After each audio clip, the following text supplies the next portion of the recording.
I'm Cam. And I'm Bree. And this is SobrieTEA with Cam and Bree. Bree, you want to start, or you want to take it away? Who is this podcast for? I would say this podcast is for anyone who is battling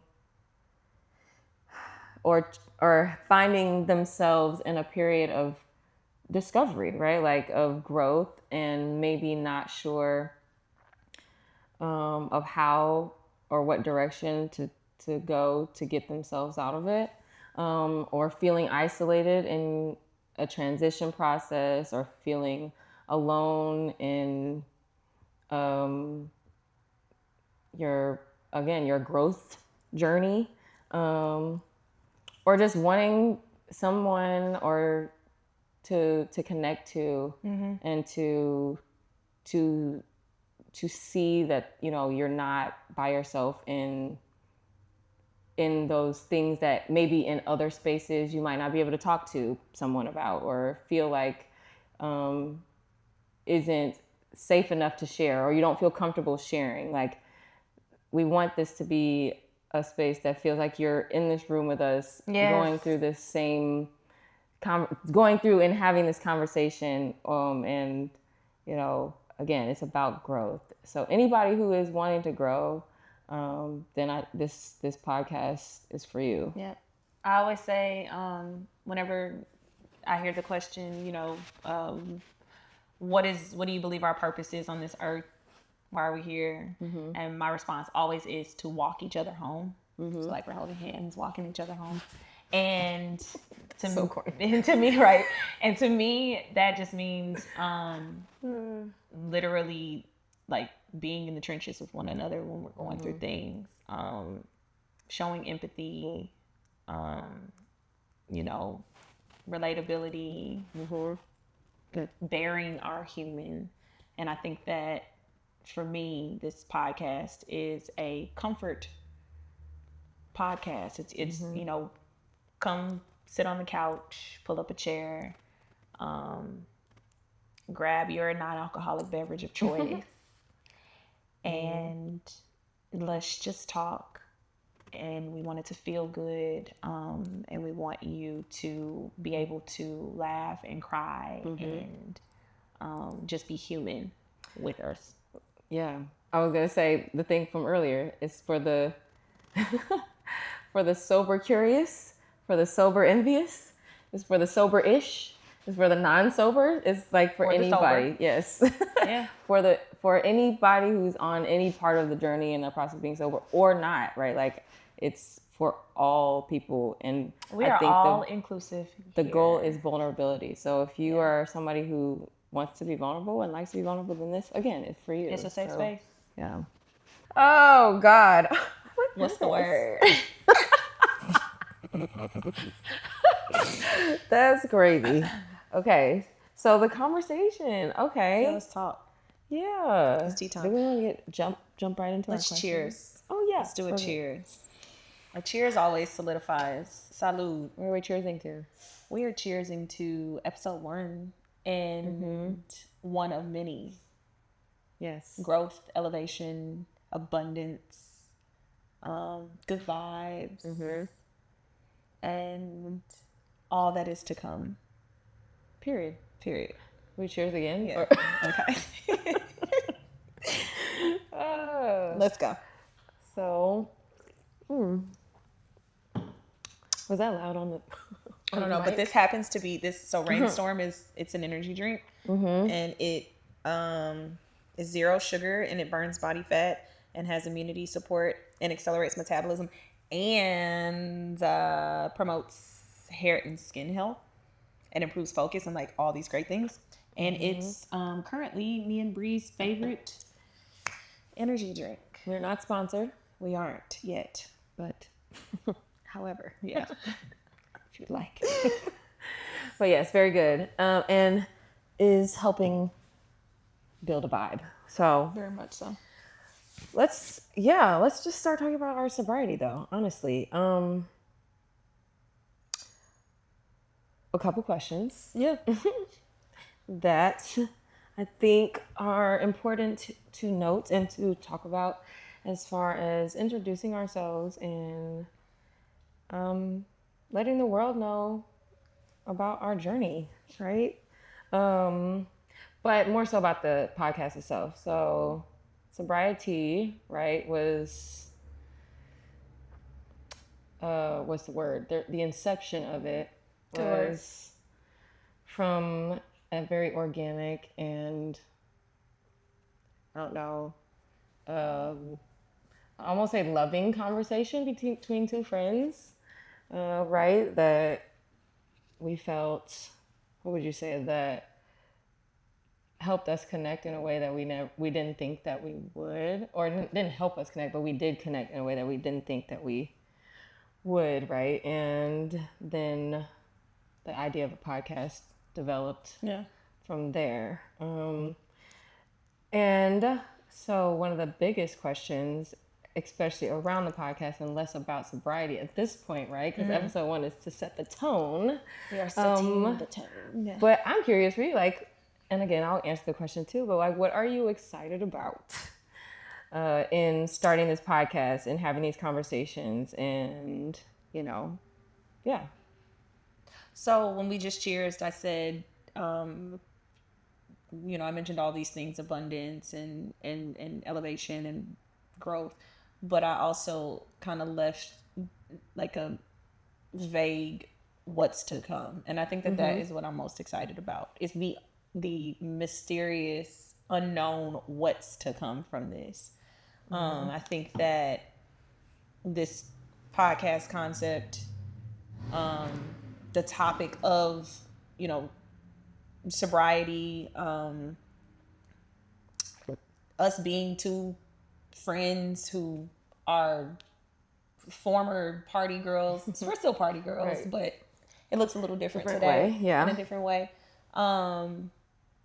Black girls, there's a certain level of representation in a lot of ways, and in a lot of areas here. And so I think that it's definitely something that has the potential to really blossom into this thing that expands beyond our wildest dreams. And that's what I'm excited for, to see literally what that turns into. I think this time next year, where we could be with this and the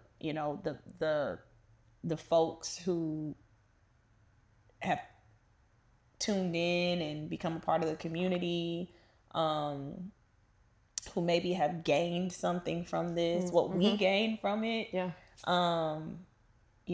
I think that it could just be extremely impactful and exciting and like nothing that we could have ever imagined. And that is probably the thing that's the most exciting to me. Yeah, what I'm looking forward to. I agree. I think one thing you said that stuck out to me is like I think my excitement is for sure the overall just where it can go, but also excited about like our personal growth in doing this, like the conversations that will develop and the continued like healing that will happen and the things that will be revealed in these conversations, right?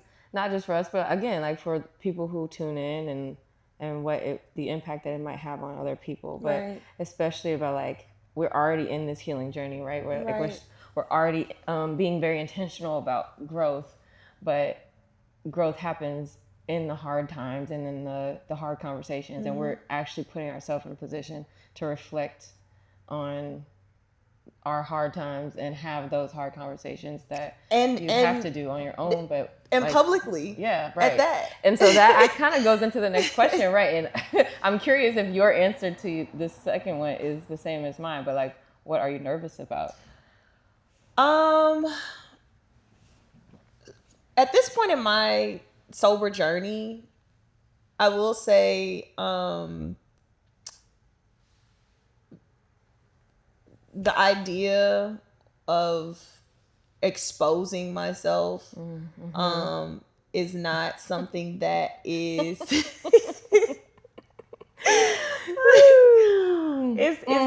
not something that actually, surprisingly, maybe, you know, to some folks, it's not something that is scary to me. And I think it's because I, at some point along this journey, have made like this decision that I want to live in my truth, because not living in my truth is exhausting as fuck.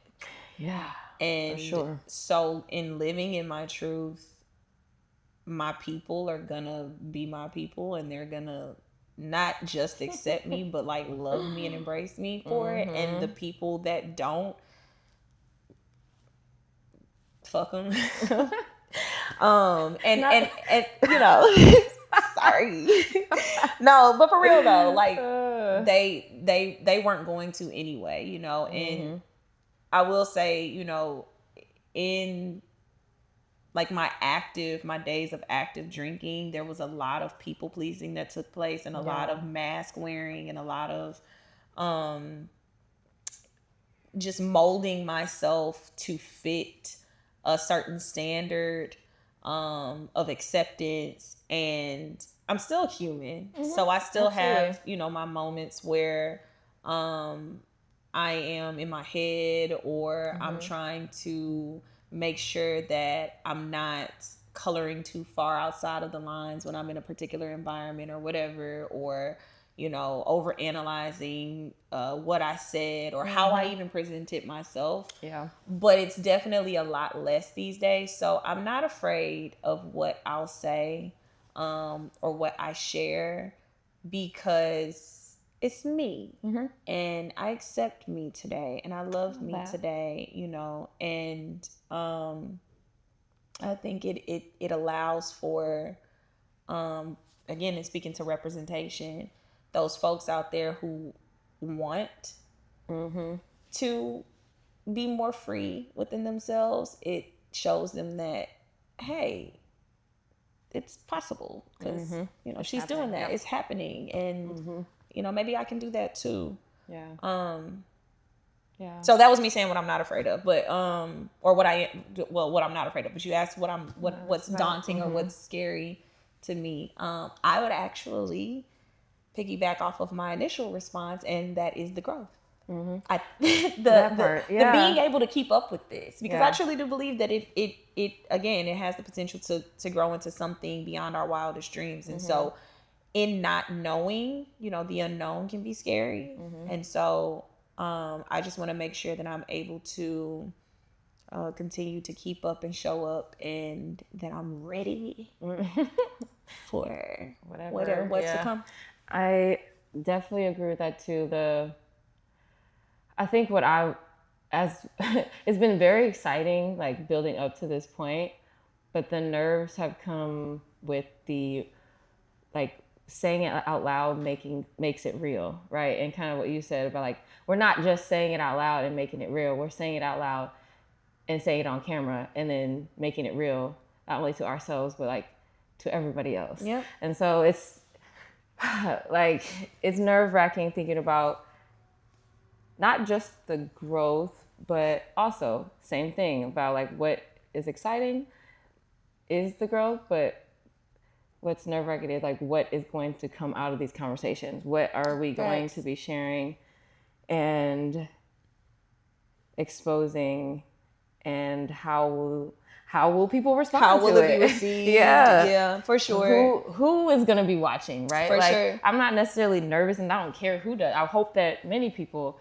find this, and, you know, no matter what the reaction is, if you're like, fuck, this is stupid, or if this was one of the best things that I've ever seen, right? You know, that's wonderful, you know, whatever. But putting yourself and being vulnerable about something that I think many people have different experiences with, right? But even thinking about sobriety, right? Like, I'm struggling with even using that word of being like, no, sober. I feel that. Like, I can understand that. You know, and, right. And that's been tough, and to say it out loud, and to let it sit, and then to also think about what people will believe, or think about what it means for us to be going through this journey, right? Like, everybody has their different relationship with alcohol. I have my reasons for why I'm choosing to be sober, right?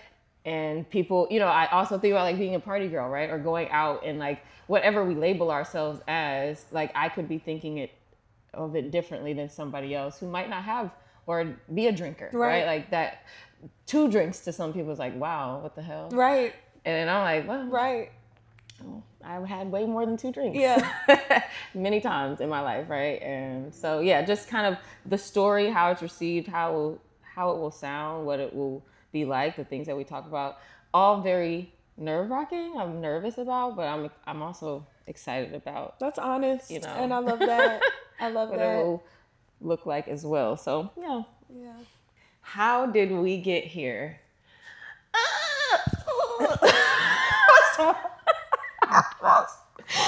Ooh, okay, well, yeah. See, like my heart is beating fast. At least it's beating. Yeah, right. Look, that more than you know. Okay. Makes sense. I get it. So I guess I could start with like the history, right, of my experience with alcohol, or relationship with alcohol. So I didn't start drinking until I was 20. Similar. Yeah, I was a late bloomer. Same. I was also that person in high school. This is so funny. None of my friends wanted me to be around when they were drinking because I was like, this is inappropriate. Oh, you were one of those. You were one of those. I was definitely the girl who's like, why do you have to drink when you go out? So I went from 0 to 150. Honestly. I would have hated you. I didn't drink at all in high school. Yeah. And I didn't judge in high school. I think it was in college when I first got there that I was more so like, I just don't understand because I had not done it for so long. Mm-hmm. And I was able to have fun. But then this little boy who I liked. It's always a damn boy. I was at one of our first parties my sophomore year of college.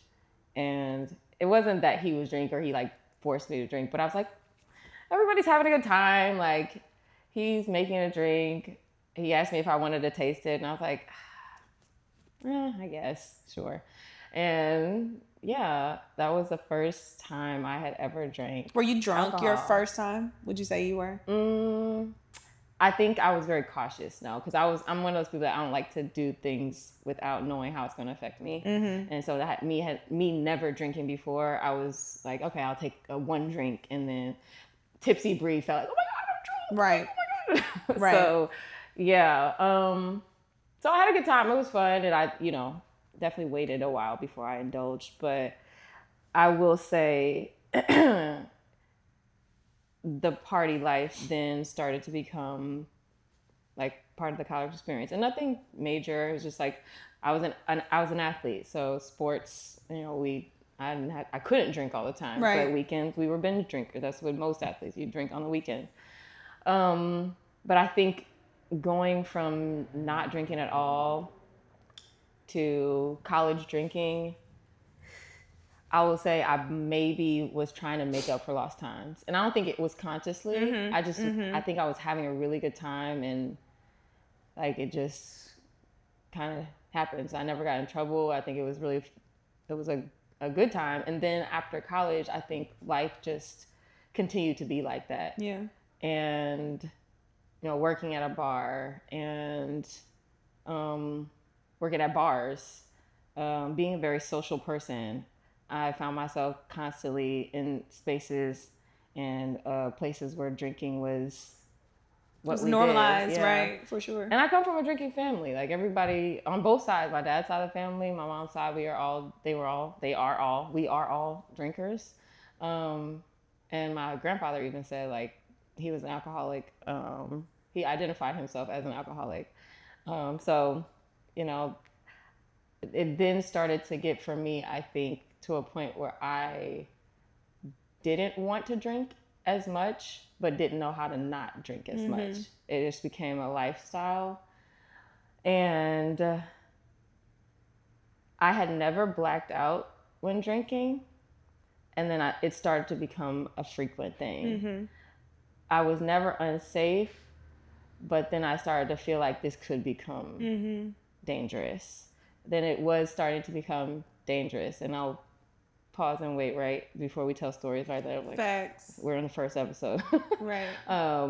I love how you're explaining it though, like this overview. Yeah. It's And so for me, and I think honestly, like if I'm being honest about even my personal experience with alcohol, I think there's other people who still, and people around me that I know that drank like I did, and probably still do. So it was like one of those things. Like for me, it was becoming dangerous. It wasn't necessarily a universal dangerous thing, but I didn't like it. Yeah. And I could see where the patterns were creating. Yeah. Or it was becoming a pattern that I didn't want to continue. And I put this thing in my notes because I thought it was a great way to describe my like transition, because I would do like the 75 hard. That also was an indicator for me. Like I would do challenges. I love a challenge. So she loves a challenge. But challenges are, I realized that I was starting to do challenges that would pull me away from drinking, and that was my favorite part of the challenge. Right. And then I started telling myself, like, why don't I just stop drinking? But I would need something to focus on to help me to change that part of my life. Right. So the way that I described it was, one, it took me 5 years to stop. I went from being sober curious to sober envious to a sober enthusiast. Sober envious? Yeah. I've never heard that one, and I like that. But then I was sober-ish to now being sober. Yeah. And I say sober envious because I think the transition from sober curious was like I was in the process of not drinking, but then the going back and forth between not drinking and drinking, and then seeing people who were just able to not drink. I just felt like, I want to be like that so bad. I just want that. So yes, that's been my transition in my life from 20 to now.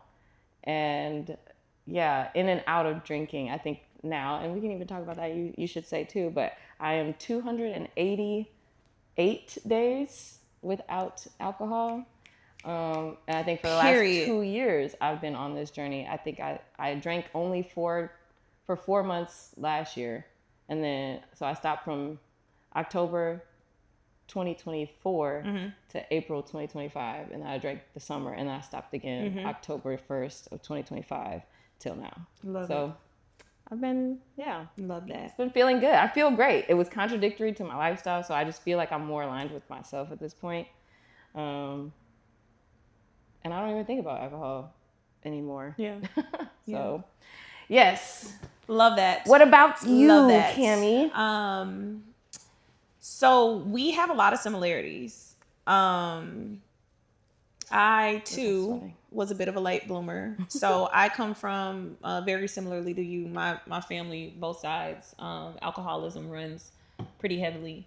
And in high school, I went to a high school where drinking was normalized. It was in abundance. It was something that, the kids did at parties.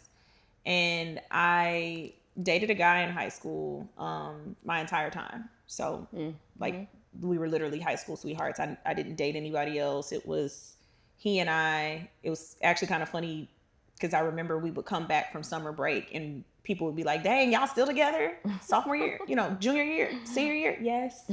And we are. But I mentioned him because we were so locked in that like everything we did the same, or we did together. And one of those things was not drinking.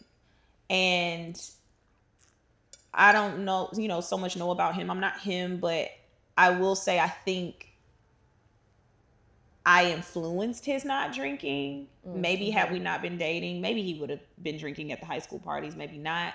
But I know that I had a very strong stance against it. And so he was like, okay, my girlfriend doesn't do it, so I'm not doing it either, which I also appreciated at the time because I had that stance. But then I had this guy who I was dating who I also identified as a best friend, who wasn't doing it. So it was kind of like this accountability partner, and it was great. My reason for not drinking in high school was because my mother did not drink. So I grew up seeing my mom not drink. I'm 36 years old. I've never seen my mother have a drink a day in my life. Oh, wow. Never. In my life. And so, And my mom is beautiful and like that girl. So I equated that to that. I was like, okay, she's that girl. I want to be that girl, and she don't drink, so I'm not drinking. Then I graduated, you know, and I went away to college, and similar to you, I didn't drink. I remember my freshman. Start over. Can I keep going? Like check 1, 2. I remember my freshman homecoming. My freshman homecoming in college, I went to Mizzou. If anybody knows anything about Mizzou, you know Mizzou is lit. It's turned up.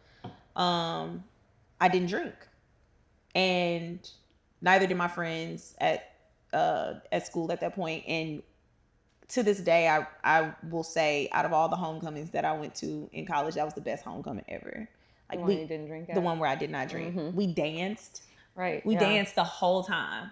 I left the parties with my blowout sweated out. Like my hair was sweated out. And it was just a good time. Love a good dance. It was just a good dance party. Right? People don't dance no more like we used to. Okay, we don't. And I didn't wake up the next morning hungover. I didn't know anything about hangovers yet either. And then I recall, you know, not to go too deep into the specifics or whatever, but I did have a night of being curious. And I was with some friends. We had a little bottle. I do remember it being Sky vodka, however you say vodka. Gross. And it was so many of us though. We were sitting in this like dorm room, and it was so many of us, and the bottle was so small that we didn't even really have much. Like it wasn't enough to go around like that. But I remember tasting it. That high school boyfriend that I had was also present, you know, in college with me, so he tasted it as well. And I remember my first time not getting drunk, but I remember tasting it. And one thing that I have learned about myself, just over time, you know, and this expands even beyond my drinking and just my habits in life or just how I live my life. I'm kind of an all or nothing person, right? Same. And so I felt like I broke the seal. So even though I didn't get drunk and did not necessarily experience a high or a low from it, I had broken the seal. Yeah. So I drink now. Yeah. Right. And so at that point, if drinks were around, I was engaging. I'm like, yeah, I'll have a shot. I'll take a red Solo cup of jungle juice or whatever. And then I started getting drunk, and it was fun. It was fun. My Mizzou college experiences are some of the best experiences of my life. You know, the parties, just the lack of responsibility, all the things. And my Mizzou college experiences are some of the worst as well, experiences of my life because of the drinking. And yeah, that followed me. That followed me for some years. I will say once I graduated college, moved back home, moved back in with my parents, you know, until my mid-20s when I moved out on my own. My drinking lessened a bit. You know, in college, you don't have your parents present, and you can, you know, make your own rules and do what you want to do. So we were, unlike you, I was not an athlete in college. I was an athlete in high school, but not in college. And so my time was a lot more free. So we drank every day when I was at Mizzou, every single day. And then, you know, coming home, living with my parents, I couldn't do that. I couldn't be in my mom's house sitting around drinking every day. So I think that was the only reason why I didn't drink every day. I probably would have still. And as I got older, drinking it was a norm, you know, wherever you go, dinner, girls' nights, hanging out with friends, you know. It was part of it. Yeah. And then I think for me, the deeper thing, I found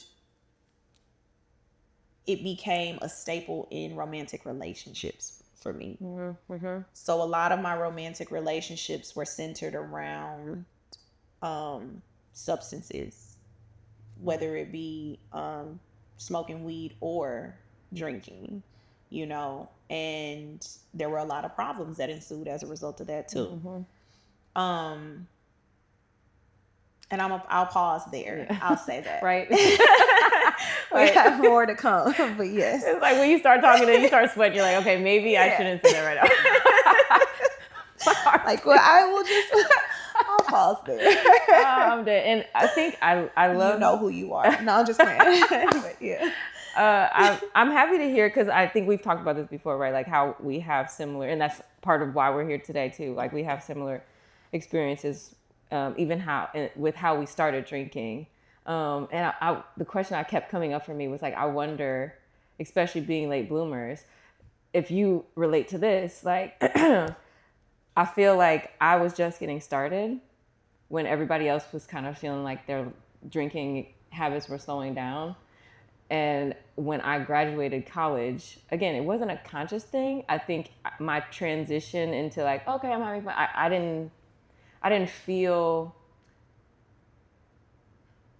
Let me step back. I'm going to take alcohol out of it. I think me personally, I felt like I was a step behind a lot in my growth just as a person. Mm-hmm. In college, I still felt like I was like in high school. And when I graduated college, I felt like I was now starting like my college experience, right? Like I felt like everything that I was doing was just a phase behind. And so I was experiencing or living life as a college person as a 22, 23, 24-year-old, right? When I should have been kind of out of that. And then it wasn't until my upper 20s or like mid 20s that I started to feel like I was actually starting to feel like an adult at that point. And so I think drinking contributed, or the way that drinking started to like build and grow kind of was a part of that inner experience of like, oh, like we're going out, we're having a good time. I'm not connecting it to the fact like, girl, you are a person who is living in the world now. Like you have to be responsible. Right. Like I'm still in my college mindset. Right. Like, oh, we're hanging out, we're having a good time. And at that point, I wasn't an athlete anymore. So I was actually in a period of my life where I was for the first time like free to do whatever. Make your own choices. Yes, which is where a lot of college kids feel like, oh, I don't have the responsibility. I don't have parents. I don't have anybody telling me what to do. That was my experience after college. And so, yeah, you know, I'm back at home, but I was living a college lifestyle, and I can relate. I can relate to that. I think for me in high school, so I was like the star student in high school. Like I was always on honor roll. I was varsity captain of the cheerleading squad. I ran track. I was a student ambassador. I had lead roles in the plays. I sang in the concert choir. Yeah, I was that girl in high school. And I had this one boyfriend, right? I had summer jobs. So a lot of my life was like very do the thing to make my mom proud, make myself proud. And my life was pretty peaceful in high school as a result. I think when I got to college, unconsciously or maybe or subconsciously, however you want to say it, there was like an element of I'm free, like I'm breaking free. And I will say that what I know about myself, I have an addictive personality for sure. So when it came to drinking, it just manifested itself in that way. But I can, if I start drinking Dr. Pepper right now, I'm probably going to drink Dr. Pepper every day for the rest of the month or 2 months until I say, Cameron, enough is enough. Interesting. I'm the same way. I'm just if I find a song I like, I'm going to listen. I'm going to play it over. So that awareness is totally there. Like, especially at this point in my life, at my big age, I know that I have an addiction. We're just gonna leave that there. I love what those. was that? I was about to say, I'm obsessed with these. Oh, true. Okay. You know,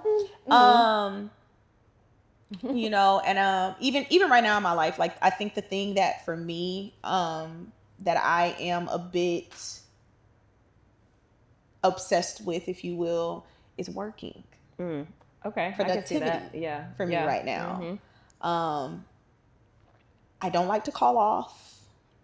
I love picking up shifts. You know, I work 2 jobs. I definitely have a big girl day job, but we work at the bar together, and so, you know, I'm addicted to that in a sense. Yeah. You know, I love it. It's a dopamine hit for me. Yeah.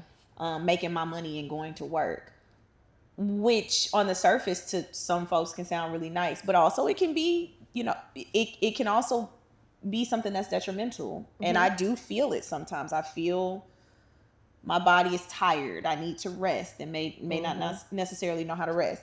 I say that anything you do in excess it's not good. Exactly. You can do too much of a lot of things exactly that are typically healthy. You can overhydrate, right? Overhydrate. You can all the things. Work out. Exactly. And hurt yourself. So yeah. And so in me saying, actually I went on a tangent, so I don't remember where I was going with that. Reroute me. Where were we?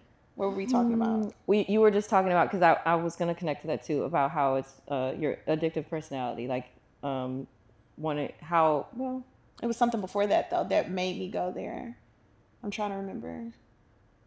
We'll piece all this together. Yeah, that's fine. But, we were talking about school. I was telling you about my experience of feeling like I was a step behind, and then my experience. So I broke free when free. I broke free when I graduated high school, and I went to college, you know, and it was just like my drinking, I think I was addicted to that feeling. I was addicted to feeling free, you know, in that way. And so when I was done with college, you know, like I said, I moved back home with my mom, and so I wasn't necessarily able to drink the way that I did in college, but the feeling was still there. Now, don't get me wrong, I still drank, but it was a little more sneaky. It was more so, which is interesting because that can create a habit, right? That shows you right there. So if I'm getting to a point now where I'm having to sneak to kind of drink, and it's still innocent, wrong. Right? Yes. Because it's like you're. Yeah. But I'm 23, 24 years old, and I remember. So when I drank, I was a beer girly. Mizzou made me a beer girl, and all of my friends around me were beer girls too. So we would go buy a 6-pack of something, and if I'm at my, you know, I'm at home at my mom's house, I'm hiding the beer bottles behind the couch. Okay. Like if my mom comes in the room or whatever, she opens the door, I'm hurrying and hiding the bottle behind the couch because I don't want her to see. First of all, I'm not supposed to be drinking in her house. Yeah. You know, and I'm not realizing in that moment that I'm creating a problem right now. Like there's a problem brewing because I have to sneak when I could just not be drinking in my mom's house. Why do I have to drink right now? And I think I started that when you were talking about just that feeling of feeling like you're still in college after you were in college. And I totally relate to that. And I also think it's a friend group thing, you know, birds of a feather. So like you were saying, there were people around you who you felt they were moving on with their lives. They were being grown-ups when it was time to be grown-ups, right? And in a sense, like they have already experienced, right? Like a thing, right? So then what I was just starting to get to, like the excitement of being and having a drunk experience, I guess. Yeah. And I relate to that. I felt like there were folks that were. So first of all, I was a super senior. I didn't graduate. I didn't graduate in 4, and it was 1,000% because of my drinking. I partied, and skipped. That was another thing. You know, I go from being this on point, stellar high school student to this college student who was skipping class. And part of your breaking free, in a sense, breaking right? free like from the from the pressure from of the needing pressure. to stay. Yeah. I'm like, I wait feel a that. second, you mean to tell me I got the option to go to Yeah. lecture today? So yeah, very I'm not similar. going. Yeah. I remember my junior year, Wiz Khalifa's mixtape Cushion Orange Juice came out. And we were waiting for that. And I remember that was the guy who started, or that was an era. That was an era. Album. And I remember that morning it dropped. I had an 8 a.m. lecture, and I called my homeboy, and I was like, Cushion Orange Juice just dropped. He was like, I know, I'm up. I got my Kush roll. I just went and bought some orange juice. We got some Bombay. I was like, say less. I'm not going to class. I skipped class at 8 a.m. to go to my homeboy's house. To celebrate the album. That's interesting. And like you even saying like an addictive personality, I feel like I'm an extremist, right? Like, again, for me, the 0 to 100 was, I didn't understand why people would drink to get tipsy. Like, it didn't make sense. Like, when you drink, you get drunk. Like, that was the whole purpose. Because, like, why are we drinking if we're not getting drunk? Right. Like, what's the point? Relate. So, again, it was like, that was the goal. We're drinking to get drunk. And so I think I started a theme for myself where it started out, because anything that I do, I think I'm very cautious when I start it. But when I feel comfortable, we're good. Like, Absolutely. I'm going. Absolutely. So I went from being very cautious, because I used to actually, a funny story, I used to be afraid of throw up. So there was a lot of things in my life that I didn't do. I had a phobia of it, that I didn't do because I was afraid of throwing up. Yes. Got you. And so for a long time, I wouldn't get like super drunk because I didn't know what my threshold was. Right. And I didn't want to be puking. But then I think it was either I did throw up at one point, so I'm like, okay. Or I'll take that back. I didn't. I never got, maybe it was because I was an athlete. Like, I don't think that I ever got to a point where I was puking after drinking excessive amounts. Like, we would get really drunk, and I didn't get, that's what it was. I never got hangovers. I could get up the next day. We had practice. We had 6 a.m. practice on Fridays, but we would go to Thirsty Thursdays. Up all night, drinking all night, and still get to practice at 6 a.m. on Friday. And kill the workout, right? Yeah. Like, well, I mean, of course I'm going to drink the night before. Right. There was a few times that people didn't make it because they, hungover, but it was very few and far between that people didn't make it. We were just like that. And I think, again, we just metabolized alcohol differently. And that's what I was going to say. Yeah. I do remember being younger and being able to consume alcohol in abundance, super cheap. Liquor, God. And waking up the next day and going on about my day, or if I did have a hangover, it lasting an hour or two, and then being able to bounce back. Yeah. I do remember that. And that, and so when I did get to a point where, like, drinking was now, I'm getting drunk more frequently or quicker, or like, yes, this is the purpose. We're taking shots.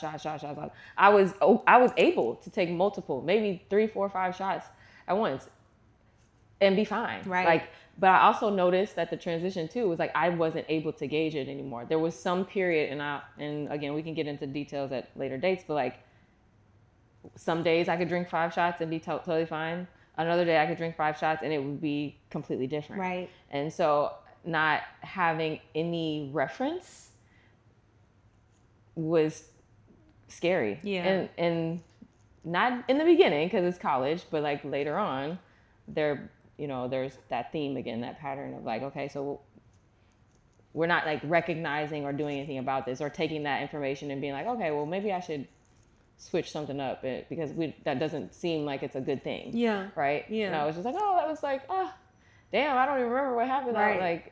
I usually drink that many and it's fine. Just like writing it off as like, that was a cool experience and let's try to not do that again. But if it happens again, we're still here.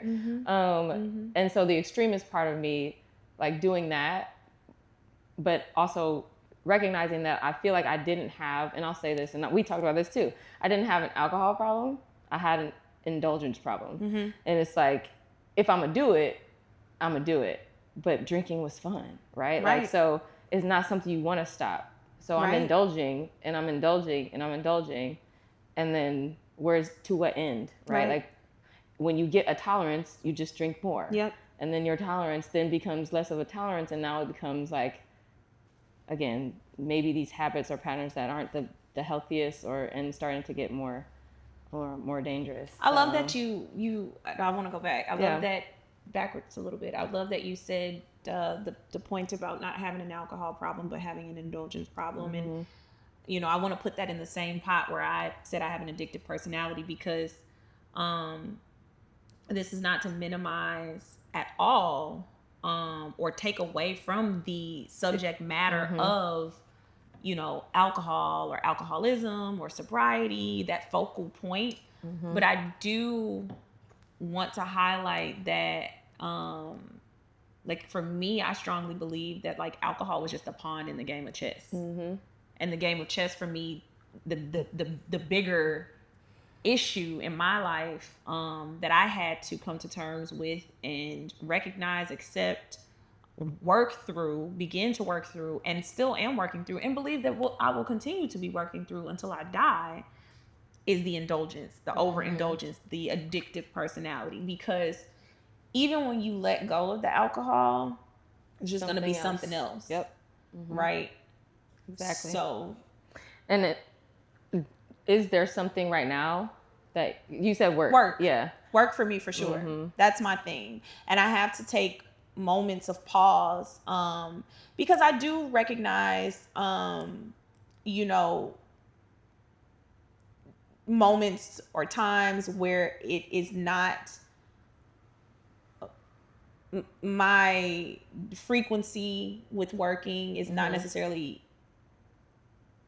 benefiting me in a it might be benefiting my pockets, right? But I'm tired, or maybe even brain fog. I can't, because I'm skipping hours of sleep, trying to just keep going. And I have learned, especially during this period so far of being sober, how important rest is. And I know this, right?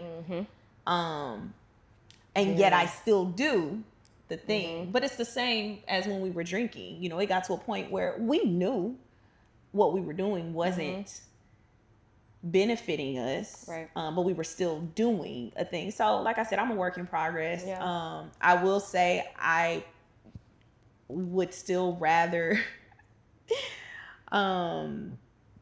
the overindulgence of work right now than going back to an overindulgence in alcohol, because of, at least in my overindulgence of work, I don't wake up the next morning questioning what I did the night before, or who I said what to the night before, that part, how I behaved the night before. We have a lot of those. Cringing. Wait, can we cut? Anxiety, right? No, like seriously. I don't think I want to do this anymore. All the things.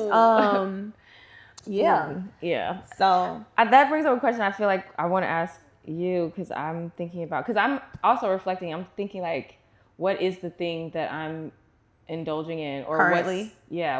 What has alcohol? Can I tell you what I think? Yeah, I think you're a workaholic too.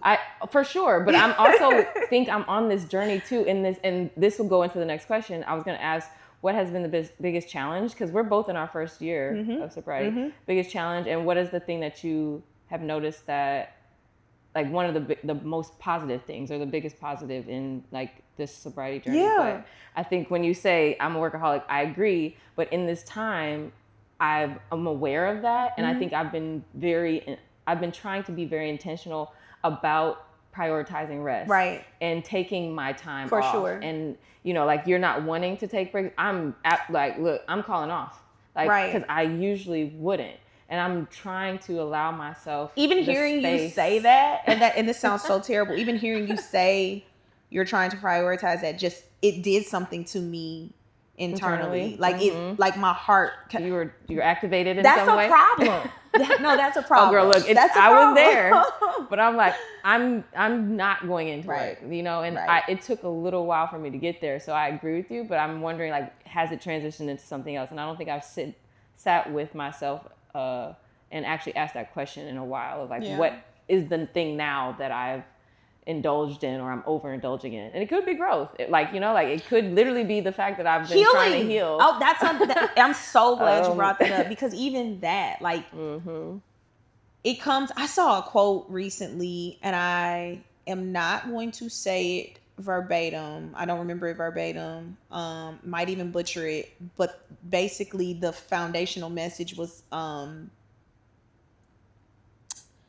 you know when you've really reached a place of healing and peace when you aren't so focused on healing, or when healing is not your lifestyle. Oh, right, yeah. Anymore. And that hit me. I was like, oh, or not your lifestyle, your identity. Yes. And I think there's a quote, or like, you know, because I'm a therapist, like I always have these therapist reels circulating. And I was triggered by this therapist talking about how people get so wrapped up in healing or the awareness of self that you never do anything about it. Like being in the awareness cycle. And like it activated me. We're like, am I that person? It's like writing your goals down on a sheet of paper and not acting on them. Yes. You just constantly. It's like, oh, I know that I do this thing, and I'm aware of this thing that I'm, you know, trying to change. And I know, like, you know, but like, what are you doing about it? What are you doing about it? And so I don't think that I'm there, but I think hearing someone say that out loud made me actually reflect on like how far and what am I doing in this process? What steps have I actually taken to move forward through this healing? And, you know, some areas you might be, and then there's other areas where you are stagnant. And I'm like constantly trying to figure out where I'm standing still. Because I do think that I have a great sense of awareness. Yeah. But I've definitely been stuck in that. And so just to move into that next question of like the challenge versus Charlie horse. Oh, hell. Nope. That's staying in there. Do not pause. Oh, okay. Now my ankle. Girl, ow. You didn't just. So, in this year, let's actually say, like, how many days are you sober? I don't know. But I got a sober tracker, so we're going to go in and we're going to see. I am officially. Can I get a drum roll? I am officially okay, bitch. I gotta find it. 395 days. Oh my God, 95? That's crazy. 95. Wow, congratulations. Thanks. Okay. Appreciate it. Worked pretty hard to get here. Yeah, and I am 288 days sober. Period. So closing in on my 1 year mark. So this is cool. So with that, like us both being right past the 1 year mark and coming up on the 1 year mark, what has been the biggest challenge in this sober journey, and what has been, I guess, something that you have noticed, like a major positive in like this first year? Biggest challenge, I would say, I'll name a challenge. I don't know if it's the biggest. I probably would have to take some time to really, really reflect on that. But I think a challenge that I've overcome is being alone with myself. Mm-hmm. That was hard at first. Yeah. It was really hard. Drinking is a social activity. Mm-hmm. Drinking drowns noise. Mm-hmm. And taking away the drink, which inevitably as a result took away a lot of activities and certain aspects of socialization and even certain friends. Mm-hmm. And my circle got hella small. And it forced me to sit with myself. I cried a lot in the beginning. And then it got good. Mm-hmm. It ain't perfect, but I really started to enjoy my alone. I was like, okay, we like it here. And then it became, we love it here. Lots of solo night drives, listening to music that I want to listen to, and I ain't got nobody in the car with me saying, what is this? It's what I want to listen to. Watching things that I want to watch. You know, I, over this last year, got really comfortable with and established a routine around waking up early in the morning and doing like nature walks with my dogs with no headphones, no nothing, just literally just being in nature, listening to the birds and feeling the sun on my skin. And that's been really cool. The, what'd you say, the like most beautiful thing? Yeah, thing you noticed that's maybe more positive than you thought, or like I come from this as a recovering people pleaser, a very it's something that I've just really noticed that has changed within me over this last year has been my ability to set and keep boundaries. Like, I don't bend on my boundaries. And again, as a recovering people pleaser, that was hard. I can relate to that. Yeah. My cutoff game is crazy. And again, that's not to say that I don't have flaws or I'm perfect and you know, I have all the answers. But what I do a lot better today is honor myself and my truth, whatever I have defined that to be. So if I know, you know, this is what works for the life that I'm creating for myself, and this doesn't, then I don't sit in situations that don't complement that. Yeah, you that know, don't align. Yeah. And I gracefully bow out of them, and I wish you well. And it gives me peace. Yeah, I love that. I think my challenge is similar as well. Like all these similarities, it's less of like I've enjoyed the isolation, but I think the challenge has been accepting the fact that I don't or no longer want to be in the spaces that used to fulfill me. I feel that. And I guess like no longer want, what's a better way to put it? Like being there just, I guess it's just, it doesn't feel as fulfilling. And it like, being okay with that. Like it's the having to find or trying to figure out how to step out of that in between. Like I love to be social. I still like going out. Very much so. Agree. But it feels different now. And it's less about and looks different too. It's less about being drunk or drinking and more about realizing like, oh wow, these spaces were heavily, or my enjoyment in these spaces heavily relied on being drunk, right? Like I don't necessarily like the clubs or the bar. I was about to say that like, when I said these looks realizations different, are like, oh, like I enjoy people watching. I enjoy being in a social space, but the environments I'm very selective with the environments that I'm in. And so that's been tough because I'm figuring out, you know, like what I like again and how to be social in the way that honors me and feels good to me. Yeah. And as you said, sometimes that means people in certain situations will be eliminated, or people will not be a part of that. And then also and seeing how relationships have changed. Yeah. Like that's been a challenge.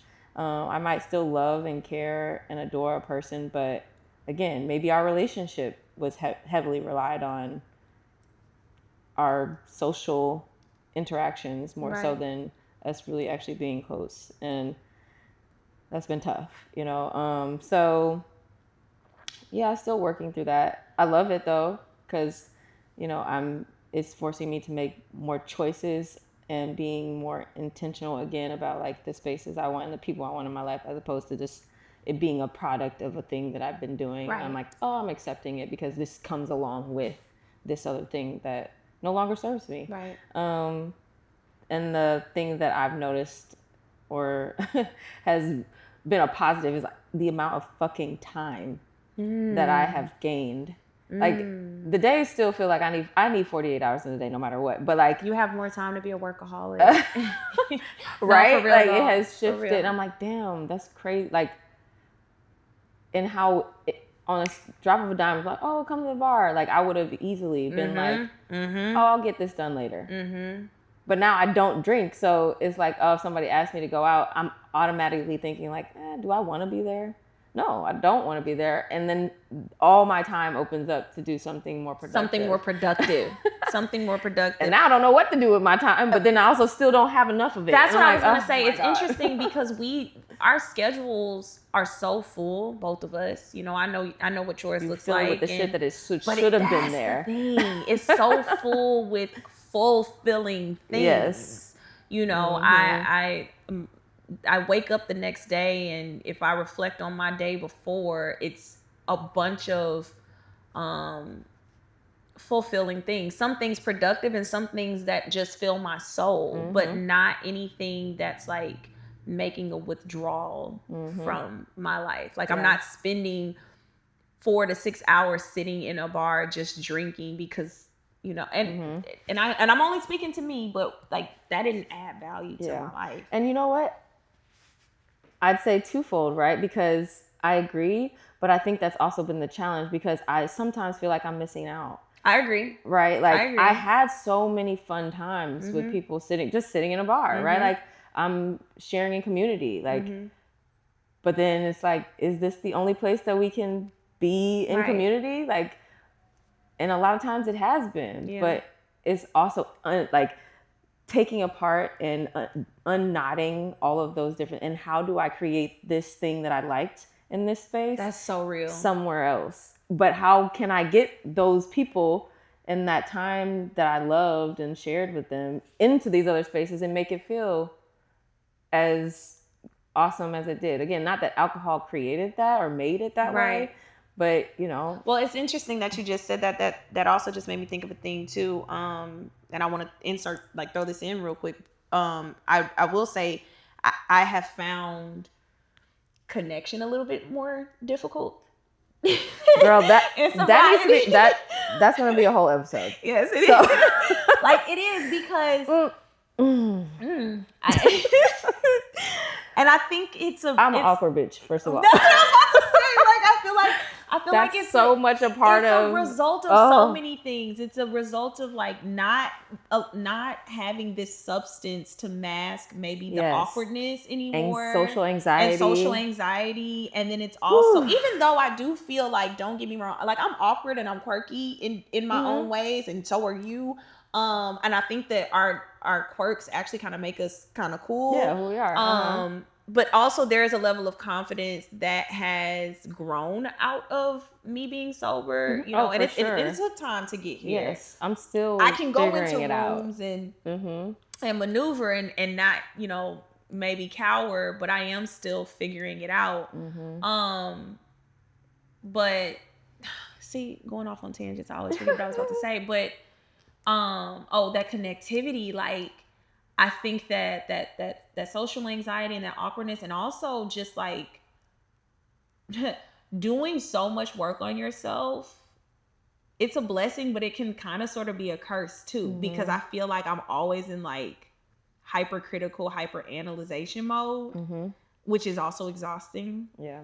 And so maybe when I was drinking, it was just like super laissez-faire, like, okay, whatever, like go with the flow, like, oh my God, girl, you like my dress, I like your dress too, we are friends. Yes.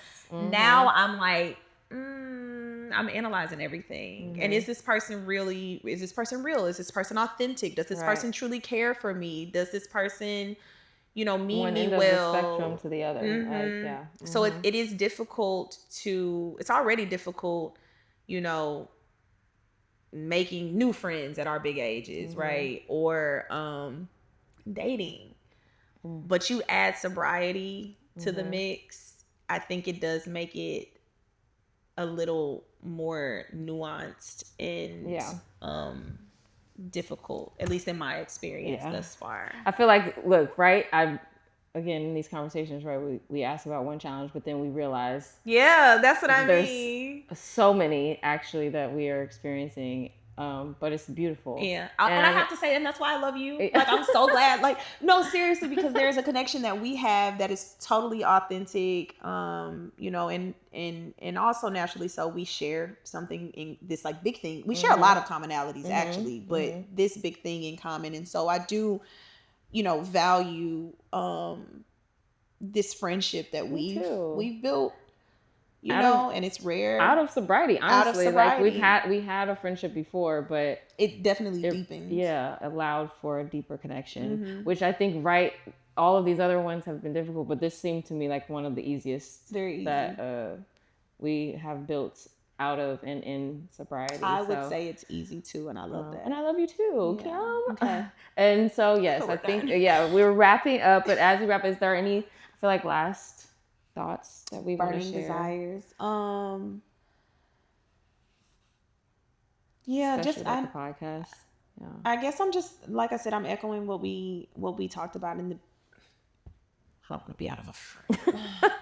I'm echoing what we talked about in the beginning. You know, just how excited we are for what's to come, and maybe this will reach millions. Maybe it'll reach one. Maybe nobody. But I'm so like I mean either. Right. I'm excited to be sitting on the couch with my friend who, just like me, made a decision for her life, you know, for herself to do something that would make her feel good, and that we get to share that and we get to talk about it. Absolutely. Yeah. And I have another Charlie horse. So on that note. Okay.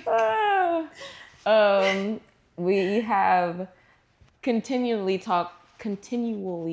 that a word? Continually? Yeah. Yes. Right. Continuously, right? Both. Talked about the show world growth. And I want to reiterate, and maybe we didn't say it, but like, as much as this is about being sober, it's mostly about self-discovery and about the growth that we've had. Yes. And who we're becoming even today.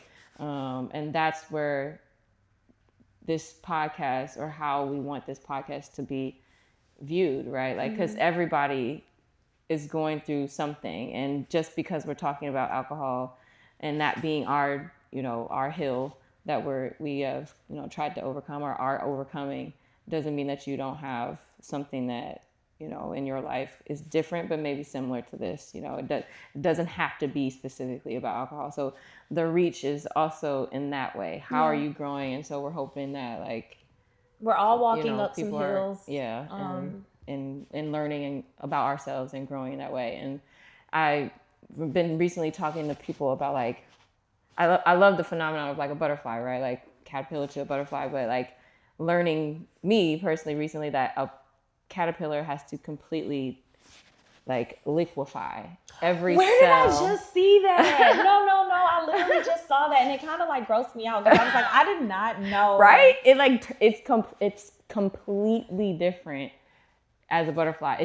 Those are two separate things, but it is the same thing, right? Like, and I think that's where I feel like I am. But in that, right? We're learning. Are we liquid right now?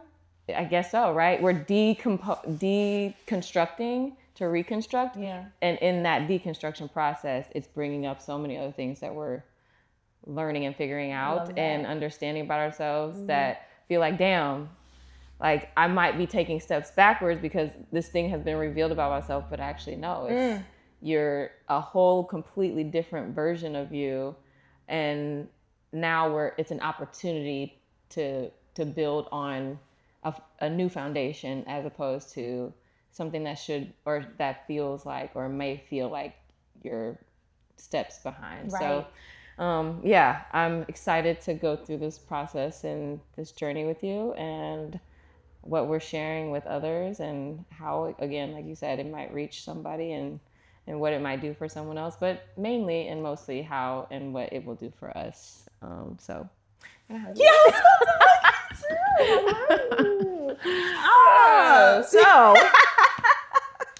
yeah. goddamn. Right. So what do we do? But we be on the same page like all the time because I was totally about to say bring it in. Oh man, so much to talk about still. I'm excited. Me too. Okay. Tune in next time. It'll come next time.